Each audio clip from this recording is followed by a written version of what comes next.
My father could have been a great comedian, but he didn't believe that that was possible for him.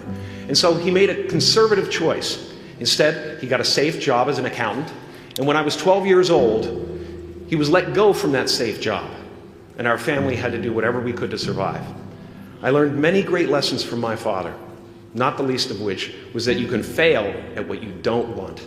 So you might as well take a chance on doing what you love.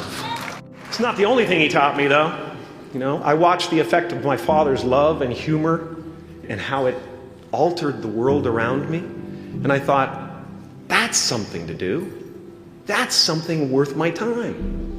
It wasn't long before I started acting up. People would come over to the house and they'd be greeted by a 7-year-old throwing himself down a large flight of stairs. They would say, "What happened?" And I would say, "I don't know. Let's check the replay."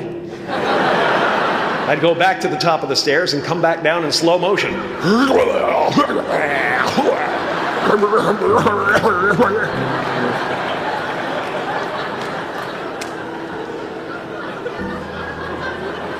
It was a very strange household. My father used to brag that I wasn't a ham, I was the whole pig. And he treated my talent as if it was his second chance. When I was about 28, after a decade as a professional comedian, I realized one night in LA that the purpose of my life had always been to free people from concern, just like my dad. And when I realized this, I dubbed my new devotion the Church of Freedom from Concern. The Church of FFC.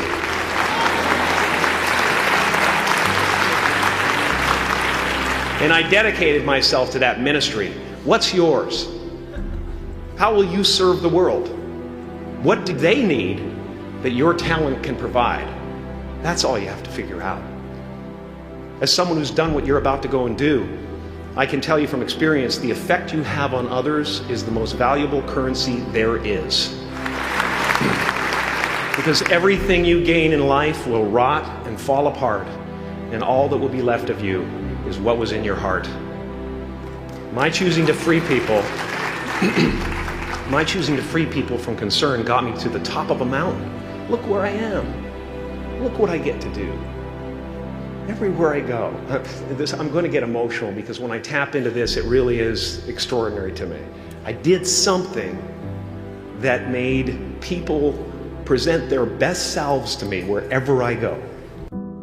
I've often said that I wished people could realize all their dreams and wealth and fame, and so that they could see that it's not where you're going to find your sense of completion. Like many of you, I was concerned about going out into the world and doing something bigger than myself, until someone smarter than myself made me realize that there is nothing bigger than myself. Because life doesn't happen to you, it happens for you.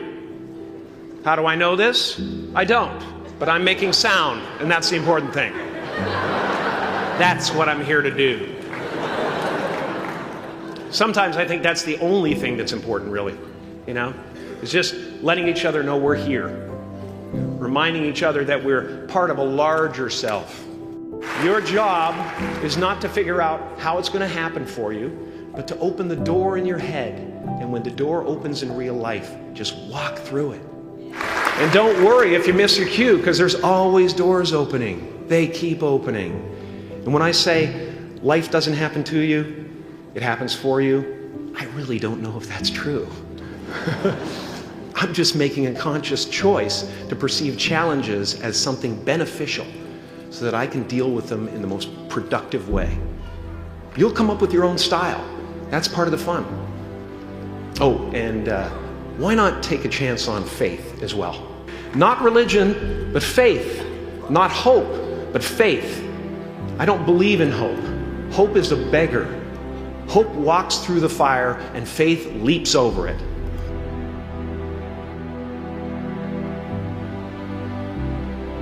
I used to believe that who I was ended at the edge of my skin. That I had been given this little vehicle called a body from which to experience creation. And though I couldn't have asked for a sportier model. It was, after all, a loaner and would have to be returned.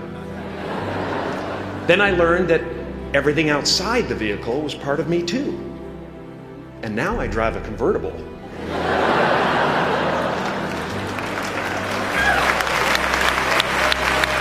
Yeah, man. Top down, wind in my hair. Woo! I am elated and truly excited to be present and fully connected to you at this important moment in your journey. I hope you're ready to open the roof and take it all in. You are the vanguard of knowledge and consciousness, a new wave in a vast ocean of possibilities. On the other side of that door, there's a world starving for new ideas, new leadership. I've been out there for 30 years. She's a wildcat. Oh, she'll rub up against your leg and purr until you pick her up and start petting her, and then out of nowhere, she'll swat you in the face.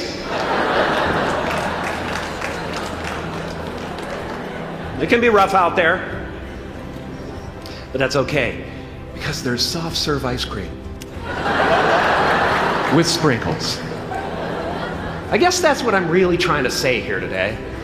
Sometimes it's okay to eat your feelings. Now, fear is going to be a player in your life, but you get to decide how much.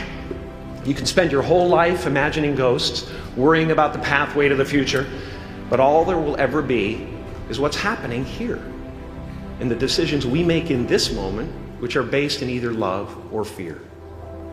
So many of us choose our path out of fear disguised as practicality.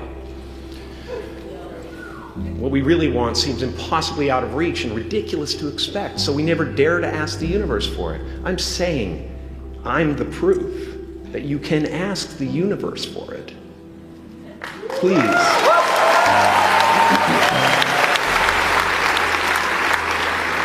I am at the top of the mountain, and I was, and the only one I hadn't freed was myself, and that's when my search for identity deepened. I wondered who I'd be without my fame. Who would I be if I said things that people didn't want to hear?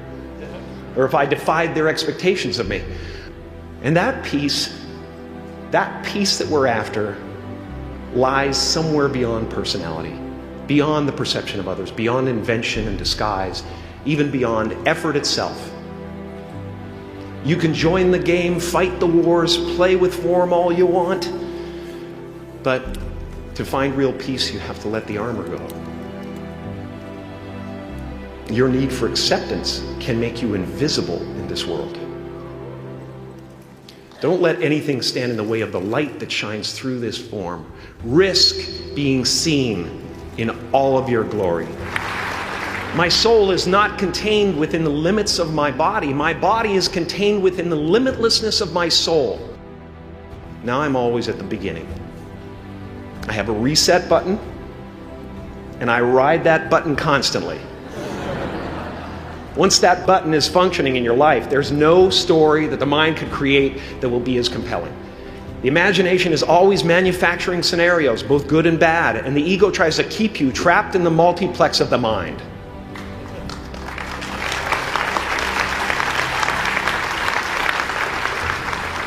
Our eyes are not viewers, they're also projectors that are running a second story over the picture that we see in front of us all the time. Fear is writing that script, and the working title is, I'll Never Be Enough. I had a substitute teacher from Ireland in the 2nd grade that told my class during morning prayer that when she wants something, anything at all, she prays for it and promises something in return, and she always gets what she wants. Well, I'm sitting at the back of the classroom, thinking, wow, my family can't afford a bike, So I went home and I prayed for one. And I promised I would recite the rosary every night in exchange. Broke that promise. But 2 weeks later, I got home from school to find a brand new Mustang bike with a banana seat and Easy Rider handlebars. Yeah. From fool to cool. My family informed me that I had won the bike in a raffle that a friend of mine had entered my name in without my knowledge whatsoever. So that type of thing has been happening to me ever since. And as far as I can tell, it's just about letting the universe know what you want, and working toward it while letting go of how it comes to pass. No matter what you gain, ego will not let you rest. It will tell you that you cannot stop until you've left an indelible mark on the earth, until you've achieved immortality. How tricky is this ego that it would tempt us with the promise of something we already possess? Relax and dream up a good life.